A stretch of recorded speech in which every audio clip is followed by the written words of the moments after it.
Problem 40 reads, a lunar lander is making its descent to Moon Base 1. The lander descends slowly under the retro thrust of its descent engine. The engine is cut off when the lander is 5 meters above the surface and has a downward speed of 0.8 meters per second. With the engine off, the lander is in free fall.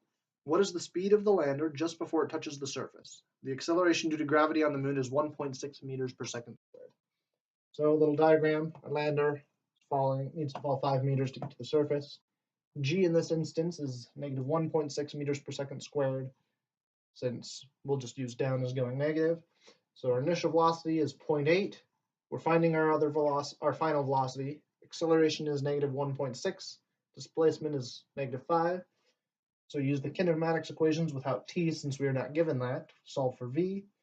Just do some basic algebra. So v squared equals v naught squared plus 2ad. So our velocity will equal the square root of our initial velocity squared plus 2 times the acceleration times our displacement.